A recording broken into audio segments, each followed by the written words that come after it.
Ikaw ba ay successful na sa iyong pagpapapayat sa low carb? Namomroblema ka na ba sa sobrang pagkapayat? Dahil nga worried na sila, just like sa pinag-usapan natin earlier today with Kuya Gibo, yung marami sa mga nagsimula ng low carb ay ngayon, initially, goal nila ay magpapayat and now they are having a hard time losing more weight because they are already losing their muscles. Hindi lang po timbang yung nawala sa kanila, kundi muscles. When it comes to losing weight, it's okay as long as you preserve your lean body mass. Nakakatakot yung sobrang pagpayat na yung nawala ay hindi lang taba, kundi pati yung muscles. And today, this afternoon, we are very, very grateful na kasama natin one of our low-carb coaches and isa siya sa mga expert when it comes to losing weight the right way. That is, losing weight only the inflammatory fat weight and preserving or even bulking up with your muscles. So today, kasama natin no other than Coach Daniel Matthew on the tips on building muscles, muscle bulking, and avoidance of sobrang pagpapayat or muscle loss in low carb. Hello, Coach Dane. Hello, Doc Grace. Hello to our viewers. Good evening. Again, thank you, Doc, for this opportunity to be here and speak about muscle building and low carb. Yes. So, bago pa tayo magsimula, I would like to share with them isa sa mga coaches mo, no, na who have been very successful sa pag-build ng muscles. And I think this one is very important kasi weight is not the only thing na kailangan natin patayan when it comes to low carb. Like this one, 51 kilograms, same weight, but you can see that the muscle bulk is already different in just 30 days time. So that is the importance of body composition. Hindi lang basta yung timbang, but what composes those weights. So with this one, we can see that there's trimming down the tightness ng nung sa chan, no? Kahit hindi na encircle, but you can see the skin is tighter, and there it's more parang mas ano na siya, mas lean, and there's also improved in lean body mass. So yan po yung expertise ni Coach Daniel Matthew, one of the mentors sa WTG or Worth the Grind, kasama si Coach Josella and Coach Nino. So Coach Dane, ano ba yung mga usual na maling nagagawa ng mga tao sa low carb? Bakit sila sobrang pumayat? Uh, Before I go to the topic, Doc, I'd like to take this opportunity to thank you Oh, kung walang Dr. Grace, wala ding WTG, no? So it's been a mhm. year, more than a year na nagsimula yung LCF Masterclass. I was very blessed to be part of the pioneering members ng LCF Masterclass. And then, yung mga learnings, we found a way to make it a coaching, no? Para Mm. matulungan yung iba. So, thank you, Doc Grace, for leading. And Ah, we're very excited for the upcoming National Low Carb Day to yeah. see a lot of people there na nag-change yung lives, no? Sa low carb. So, thank you, Doc Grace, on Welcome. behalf of WTG.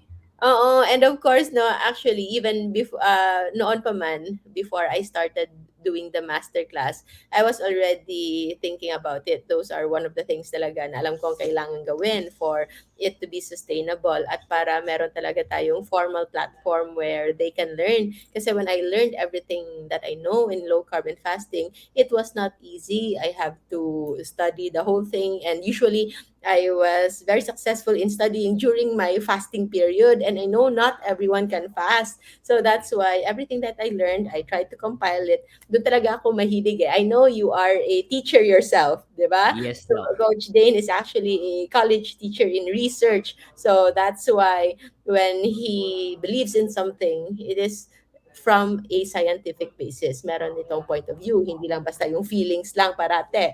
So Coach Daniel is from the academe also together with the other WTG team.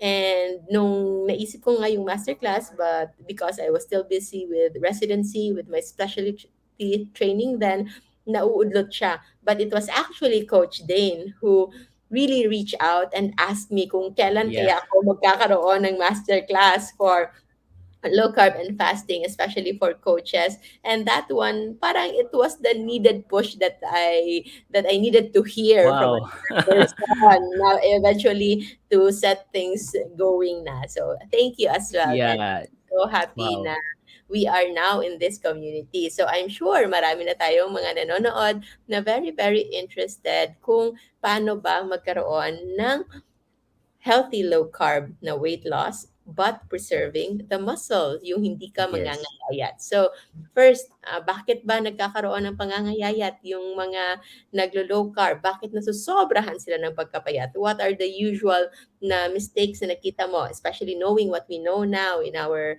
LCF masterclass and our practice of more than 1 year now on your case? Yeah, Doc, the usual na mistakes siguro ng mga naglo-low carb is they are actually practicing low calorie. No? So, I was listening to your live kanina with Kuya Gibo, and true, that's very true, no? Yung iba hindi low carb lang. They're practicing low calorie, meaning they're not eating enough, especially yung mga proteins, and they go straight to fasting na kahit nagmamadali, no? So, to those who lost a lot of weight na sobrang bilis, okay rin yun. But there's also a proper way na doing it na hindi ka mangangayayat, no? So, especially sa mga nakikita ko to, Doc, sa mga merong GERD, yung mga GERD hindi naman sila mataba. But when they practice low carb, when they practice LCF, lalo silang nangayayat, no? And they're very concerned about it. And to those who mga hindi mga overweight, hindi mga obese, mga payat na, then nag-low carb, yun talaga yung problema. So, low carb is not low calorie, or you don't have to be in a deficit. Kung baga, sa terms pa, you don't have to be in a deficit. No, so, it's very important na alam mo yung tamang protein, kasi iba-iba tayo ng ano eh, ng kailangan. Maraming ano nga, doc, maraming nagtatanong, bakit si Doc Grace nagfa-fasting naman siya pero hindi siya nangangayayat? Sabi ko sa kanila, it's because she knows how much to eat, no? So kasi yung fasting din naman yan starvation, eh. Isa yan sa mga misconception. Isa yan sa mga akala natin yung fasting nagpapagutom. No, so no, low carb and fasting is for healing. It's eating nutrient dense meals, and it's not starvation. So yun yung usual, no? And siguro isa pa sa kulang yung sa ano, activity, no? But again, sa mga bago pa lang sa low carb, especially if hindi ka pa adapted, exercise is not recommended. Mm. In my case, nung hindi ko pa alam, siguro mga 2019, nag-start ako ng low carb. Mali yung ginawa ko. Nag-low carb ako in the first week. I was in the gym and I was playing basketball. Grabe yung palpitation. Wala akong electrolytes. Hindi ko alam yung gagawin. So, um, our recommendation is always do the low carb first. Siguro, light exercise or light activity. Then, maybe on the third week or fourth week, you can start muscle building or your activities, no? So, these are the common mistakes. Low calorie, yung fasting nila, kulang yung kain nila, and yun, yung activity, mali din. Because sobrang sayang, because when you do fasting the right way and low carb the right way, you're actually healing from inflammation, and then somewhat you will be healthier. But if you are not able to secure your needed vitamins, minerals, and your needed calories, especially proteins for muscle building, galing sa point na healthy ka na sana, you can actually dip down at pwede kang maging malnourished. And Yes. malnourishment is inadequate food intake. And yes, sa mga nagtataka po kung bakit hindi man lang lumilit yung mukha ko kahit sobra yung mga fasting ko every day, I fast for minimum of 16 to 20 hours, sometimes almost 24 hours a day. But kung nakasama nyo akong kumain, you will understand why. Because Yes. I really eat, I really do eat. Hindi yan basta kain-kain lang tulad ng marami sa mga nagiging sobrang payat na nga, na kung kumakain sila, kakaunting kain pa lang, busog na sila. And Yes. they are not to be blamed as well. Because Yeah. kapag ganyan, is yung, especially when so you're used to fasting and you're not used to eating large meals, yung stomach talaga parang nag-shrink. So Yeah. sometimes you also have to train yourself to eat a little more, especially if it's the right kind of food. Kasi kapag hindi, ay talagang konti yung kakainin mo. You will settle on that set point. But another thing, aside from exercise as providing demand for your muscles, for your body to retain muscles, para yung kinakain mong proteins ay mananatili sa katawan mo, it can preserve your muscles. And if you do weightlifting, that kind of exercise, it can even induce muscle building. So pwede siyang mas lumaki. It's not an overnight thing. And with the Yeah. right coach, you can find an effect in just 1 month. But over time, muscle building really takes time. So kailangan hindi magmadali. And one Yes. thing also for me, no, the benefit of exercise, of physical activity, it improves appetite, especially sa Yes. mga That's mommy true. na walang ganang kumain. So for those na walang appetite, maybe you are not spending so much energy. That's why Yeah. your body Yes. not asking for more food, for so much energy, because you are actually not using any. So Mm. nagiging matipid siya. And yes, that can be okay for survival overall, long term, no? When it comes to longevity, actually, one of the longest living na mga animals are also the ones with slowest metabolism, because it's also still protective. Pero yun nga lang, if you have slow metabolism but it's your body is with a lot of inflammation, then that's a deadly combination. So with your sharing kanina, na isa sa nakita mong pumapayat are also the ones with GERD. And sila din yung nagwo-worry. So they are actually in the vicious cycle. And we've Yeah. seen this too many times. Pumapayat, and then merong anxiety, nagwo-worry, nagre-reflux. All the more, hindi na sila masyadong kumakain. And all the more they Yes. get worried. And it's a vicious cycle of that worry and anxiety and stress, na parang sinabi namin, kung dala ka sa stress. Alam mo ba, tumataas din yung blood glucose mo with stress, and when your blood glucose is always high endogenously, hindi galing sa kinakain mo, but because of stress, the cortisol that is Yes. increased, it is a kind of hormone na para siyang insulin din, but on the opposite side, it will increase when you are under stress, and it will induce gluconeogenesis sa iyong liver. So you will be producing a lot of glucose whenever you are under stress. That is why you have to address the root cause of your stress. And I think, no, sabi ni Millet, pumayatin po ba kayo dahil sa pag-low carb at dahil din sa pag-acid reflux? Yan, meron siyang tanong. And I think before, there was a time also na you've been underweight, di ba? Or yung parang pumayat Yes, ka Doc. din. Yes, Doc. Sometime mga 2020, pumayat ako, sobrang payat. But that was a mixture of parang anxiety, pero hindi yung GERD, no? Mm. Anxiety kasi Stress in 2020 was general. the start of pandemic, eh. Oo. Maraming mga nangyari. Crazy life But events. yeah, I Change. regained my composition because I know naman kung paano gawin.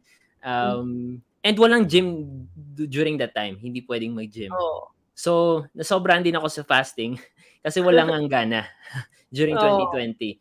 So, those are my mistakes, and that's what I'm trying to correct, 'no, sa mga ating students to help them out, 'no. So, my Mm. experience and I'm sharing it to them.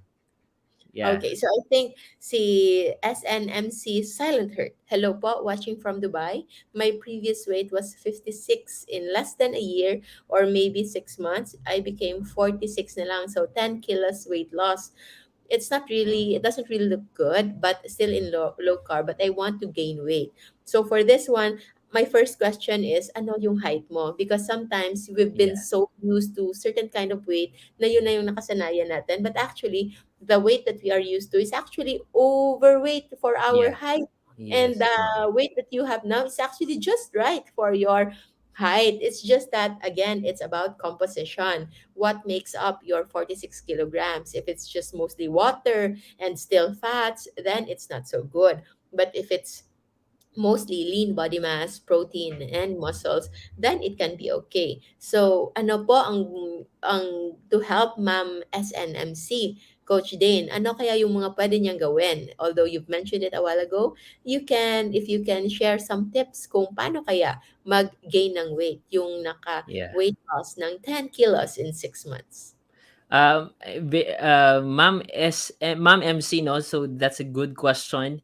Now the mindset should be not gaining weight, but gaining muscle or improving body composition. So kasi gaining weight, it could be water, it could be fat, no? And kanina nga pinag-usapan niyo doc, no, yung iba bumabalik na sa very high carb kasi hindi nila alam. Now, importante alam mo yung kung gaano karami yung protein na kakainin mo, yung calories na kakainin mo. That could be very technical, but merong mga app or minsan kasi may formula yan eh. So yung ginagamit namin is we go to just TDEE calculator. Um, Medyo technical yan, but the simple way of doing it is to increase your frequency of meals.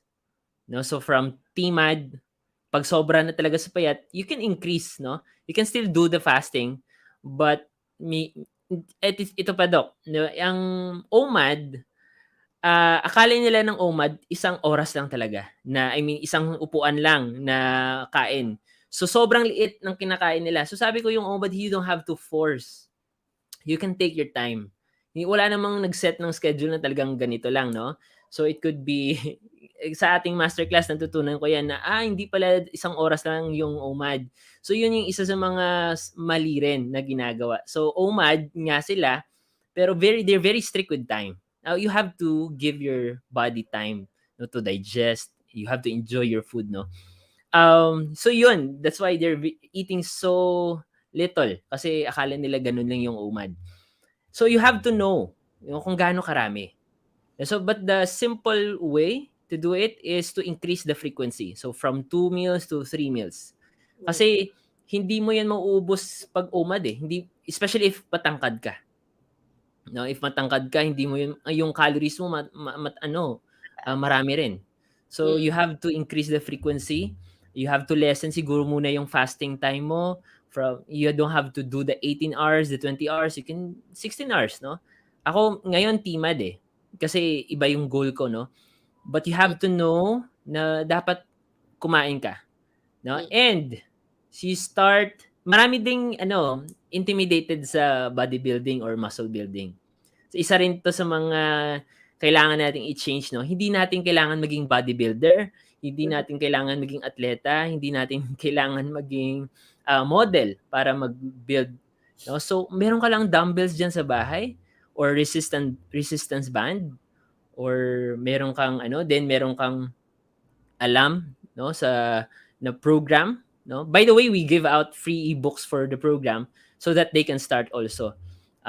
These contain a structured program na kanilang pwedeng makita, 'no, Kahit masimulan.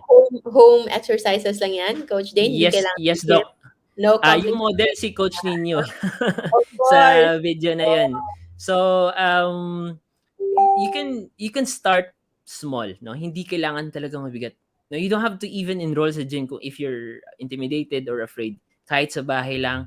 And majority ng aming mga students, home workout lang. Actually, Mm. parang walang gym eh. Walang gym. Kasi And nakikita ko sumasali lang sila sa mga Zoom na ano niyo, eh, online na exercises ninyo, eh. yes, Nakikisabay sila when you do your live exercise. yes. And most of them are 60s, 50s. We have the oldest right now, 74 years old. Wow! Galing naman. So it's not too late whether you're in your 70s, 60s, you can start muscle building, no, for longevity and of course function.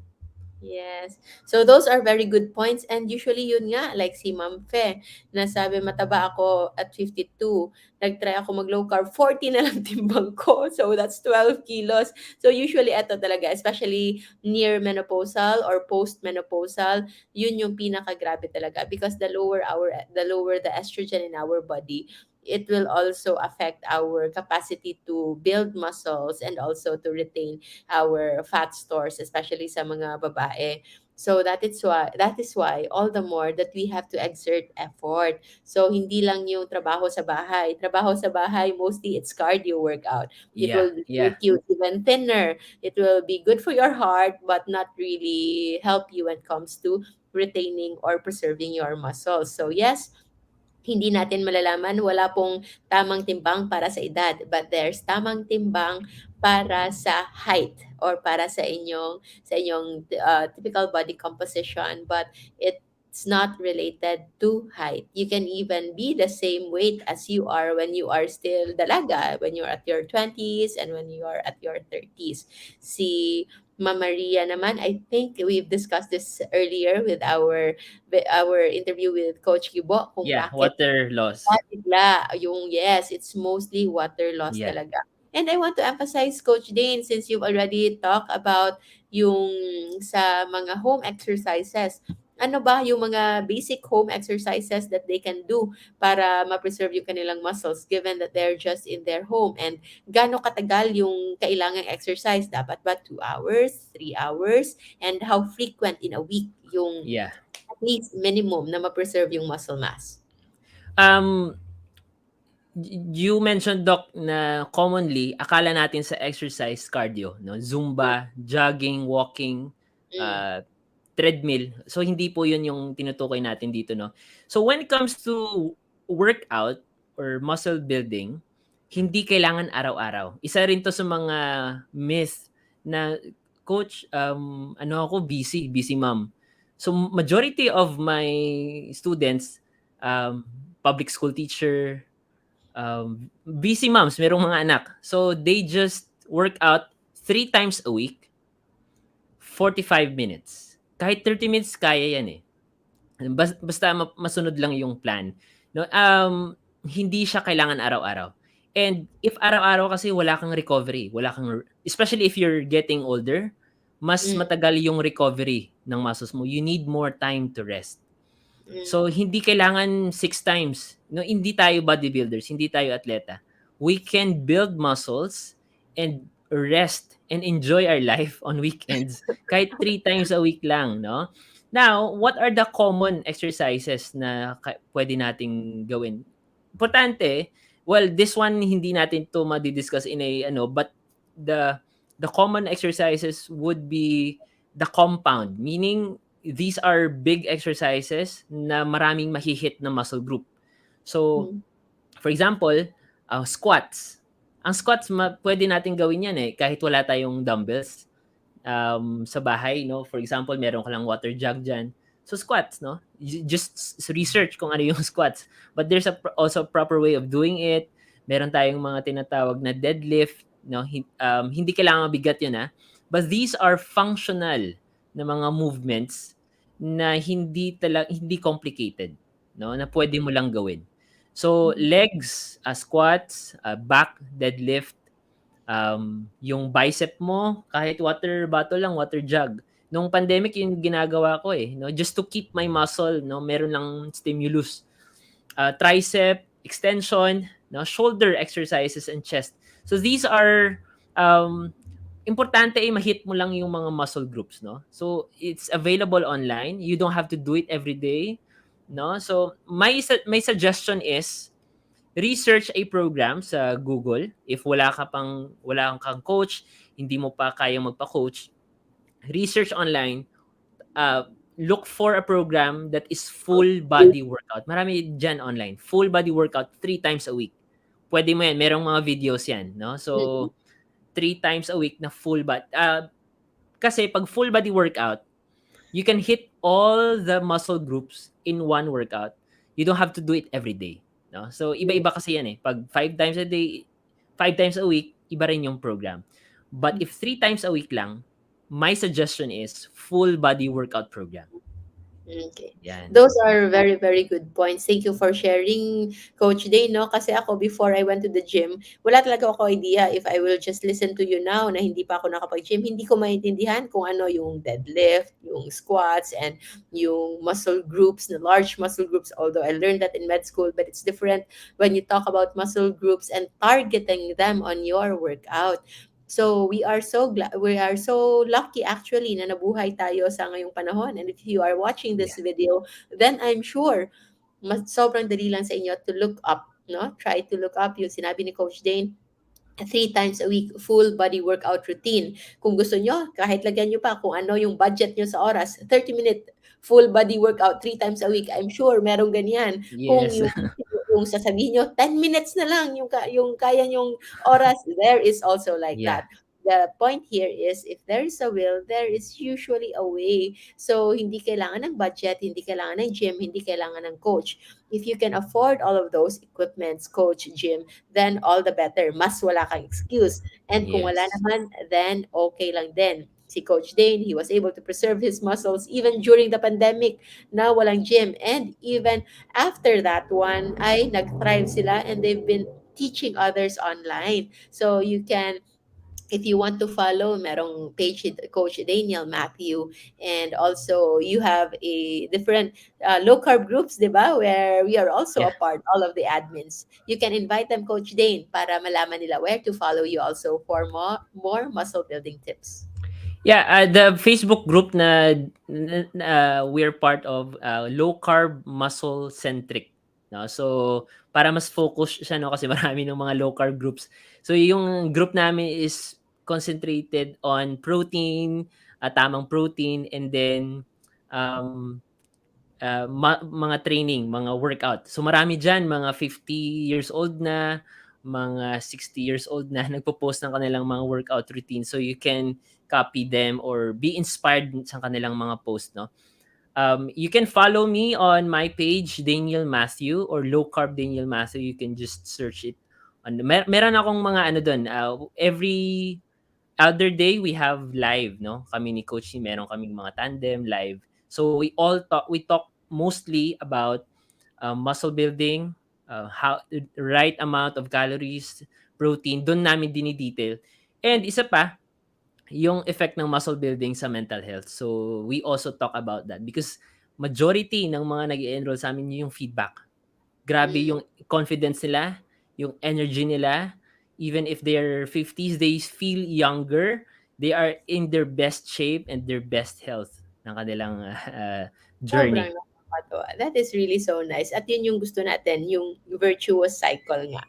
If a vicious cycle would be you in a cycle of stress and then becoming more anxious at ina-attack ka na ng GERD mo, and then mas pumapayat ka, mas wala kang ganang kumain, all the more you'll be on that vicious cycle na sobrang hirap mawala. But sometimes there you need to exert talaga extra effort to get out of that loop and pull yourself up. And sometimes exposing yourself to stress in the form of controlled stress, that is very empowering na ikaw mismo na yung nag-decide.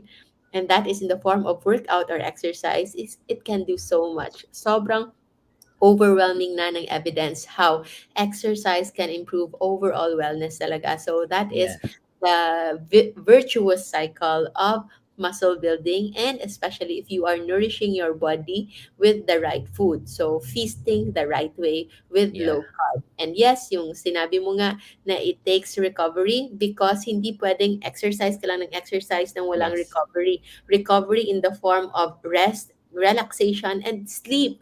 Without Yes. proper rest and relaxation and sleep, then ikaw ay magmumukhang ewan. Yun yung nakakatakot na sobrang payat, energetic, pero sobrang nangangayaya tingnan, pero may Yeah. energy kasi malakas yung muscles, eh, pero Oo. payat. And then yung ano yung labas mo niyan, para kang zombie or kung ano mang nilalang Yeah. na hindi talaga yung healthy na goal natin. And you mentioned a while ago about OMAD. So this is something that we've emphasized in our masterclass, that OMAD, or 1 meal a day, is not simply just 1 meal in 1 hour.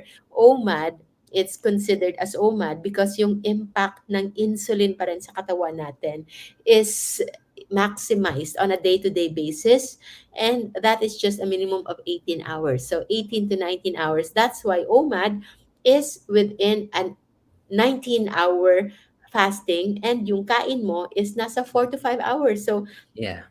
you can actually eat with 2 meals in 4 to 5 hours. So for example, if magdi-dinner ka ng 5 o'clock tapos ka na, by the next day, you can have your first meal at around 12 to 1 o'clock. And then you can either have a very heavy meal and then a lighter meal before closing your eating window at 4 to 5 o'clock. Or kung pwede, dalawang regular meal in that 4 to 5 hour window period. And that can still be considered as OMAD because what we are counting is hindi lang yung pagkain na kinain mo or Yeah. how many plates you consume, but the hours na naging free from food yung katawan mo, which resets the insulin level in your body on a day-to-day basis. Those are one of the few nuggets na importanteng malaman and are known by heart by our LCF masterclass, especially the coaches like Coach Daniel, who is also a part of our National Low Carb Day 2022 this coming October 2, 2022. Yes. Sunday po, Ma'am Lynn Paranias. And if you wish to know more, yung page natin in Facebook, just search National Low Carb Day PH and you can enroll or reserve your slot from there because limited yung slot ng face-to-face. So sayang if you can't get a slot. Secure nyo na, especially your family and loved ones. It's going to be very, very affordable for the opportunity to meet the most important low carb influencers, low carb enthusiasts, and coaches, and also the many doctors, low carb doctors that are part of our National Low Carb Day 2022 next month na po yan in Alabang, Yes. in Philinvest Alabang, and Coach Daniel together with Coach Nino, hopefully, and the rest of the WTG team ay magiging part ng ating resource speakers for the workshop. And Wow. hopefully, matuturuan natin sila, Coach Day, no? Actual Yes. na mga basic Yes. muscle building tips. Ano ba yung ma-expect nila on the National Low Carb Day from you guys? Yeah, well, kasama ko si Coach Nino who will be speaking also I think tomorrow sa Mm-mm. muscle building din. So we will be talking about the benefits, no? Bakit kailangan mag muscle building? Ano yung impact nito as you age sa iyong function, not only sa metabolic health but sa function. Very very important po 'yun as we age, yung function. We don't have to normalize na kailangan by 70 ka naka-wheelchair ka, no? So importante na we will discuss more about that sa ating National Low Carb Day, no, together of course with Coach Nino. Thank you. Thank you, Coach Dane. And I think kailangan ng reassurance si Redan coming from you. Sabi niya, 2 years na ako naglo-low carb, 95 kilos, I reach my goal weight now, only 68. Still continue intermittent fasting. 16, 8, 18 hours, 24 hours. Iniiba-iba ko lang ang time. Still good po ba? Ano sa tingin mo, Coach Dane? I reach my goal, still continue. Yeah, it's more about the again, no, nung diniscuss nga namin ni Doc Grace na kailangan alam mo yung gaano karami, no? Don't focus so much sa weight, no? I-focus more sa composition mo. Do you feel good? Do you feel healthy, no? Kasi importante, alam mo yung nutrition, yung alam mo yung amount ng kinakain mo. And hopefully mag-start ka na rin mag-muscle building. Yun, hello. Hello, Doc, Lisel. Yan, that's really, really true. So, importante, you know how to listen to your body. Alam ko, medyo parang it's funny to hear that for the first time, no, na you listen to your body. But when you know how to listen to Yeah. your body, totoo talaga yan. You know when to stop fasting, you know when to eat, you know when you need exercise because you have so many energy na mafe-feel mo na walang papupuntahan. And yes, that is only done well and be managed well if you know how to listen to your body so that alam mo kung ano talaga yung i-address. And yes, changing your fasting time is good and is okay para hindi ka mag-stagnate at hindi masanay in just one fasting schedule, but make sure that you do it according to how your body feels. Hindi lang yung basta nakaschedule ka lang at kahit gutom na gutom ka na because you intended to do 20 hours, hindi ka talaga kain. No, you don't need to do that, especially if you've been in this lifestyle for so long. Most likely, hindi ka na kailangang maging that strict talaga. You listen more to your body. Kahit ako, it's been so long na since I've put my fasting record in my app kasi nga nakapapagod ka na mag-record eventually kahit pa mag to 2 year parang ilang 6,000 fast 600 700 fast na yung na-record ko doon, but there will come a time na parang hindi mo na i-count yung fasting mo because it's already part of you. It's already part of your day to day. It's just harder to eat more beyond your usual eating window. And I hope that time you realize na kung kakain ka man that time, you know the reason why you eat, and it's because you know you are nutritionally in need of food that time. At hindi lang basta kayo nadala ka lang sa oras o sa panahon, or it's just the schedule that you plot. So generally, it's good to change the eating patterns of intermittent fasting schedules, but the most important is the reason why you will eat or when you will fast the right way. So it's already past 30 minutes of our time ngayon, and that Thank you, was a Doc. very very good talk. And kulang, no, I'm sure bitin na bitin yung iba with so many learnings, sobrang dami nilang nakaka-relate talaga. And yung mga pumapayat, and yes, marami ditong may GERD and marami din nag-OMAD, TMAD. It's so nice. Low carb with breastfeeding mother. Yes, my sister and my sister-in-laws, yon, naglo-low carb yan. Melatonin break your fast. Usually, anything na hindi kasama sa ating mga usual na safe for fasting, water, tea, and coffee are safe, not break a fast. Melatonin, depende on the presentation or formulation. If it's a strawberry flavor, chewable, most likely it's going to break your fast. But melatonin is also very, very helpful. So for me, since hindi naman ganon kagrabe yung need ko for a very clean and strict fasting because I don't have any health issues, so I actually take melatonin before bedtime, especially kung alam kong kukulangin ako ng tulog if I have to wake up very early. And the very minimal effect of melatonin that is technically going to break your fast for me is worth it, especially knowing kung gaano kaganda yung effect ng melatonin in our body. It's not just for sleeping, but it's a very important component of healing and recovery. That will be discussed by Sir Alan Cura in the upcoming National Low Carb Day. So yan and many, many more together with Coach Daniel and other coaches and low carb doctors. I hope to see you all in the National Low Carb Day this coming October 2, 2022 in Philinvest Tent in Alabang, Muntinlupa City. Coach Dane, before we end, what's your last words? And also, if you need to greet anyone and mention anyone special, go ka lang. Pwede yan. The floor is. Yan. Thank you, Doc. I'd like to invite everyone to be on October 2, National Low Carb Day. Magkita-kita tayo doon. Of course, no, bring your loved ones because we will be having a good day, not only learnings, but we'll have fun, no? And as you meet also the like-minded people. Also, I'd like to greet the WTG coaches, of course, yung WTG students, and the part of low carb muscle centering. Everyone watching here, to my friends who are sharing this live right now, thank you so much. Um, you have siguro last message for those who are trying to gain muscle. It's a lifestyle. It's a long term, no? So as importante as you start now, you start small.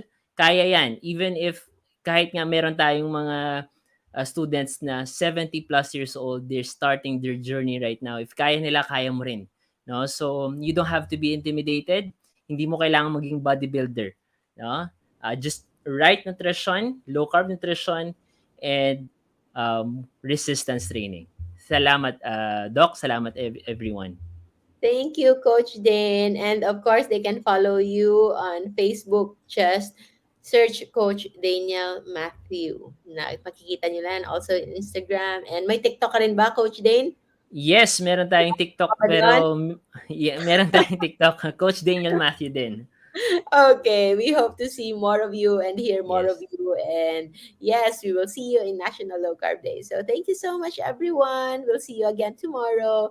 It's going to be a series of 12 and 6 o'clock of live with yours truly, Dr. Rojo, with the best low carb people in the Philippines and in the world, I'm sure. So we'll see you then. And while we are going to enjoy our dinner, always remember to stay low carb so that we all stay safe. Bye bye, everyone. Thank you. Bye.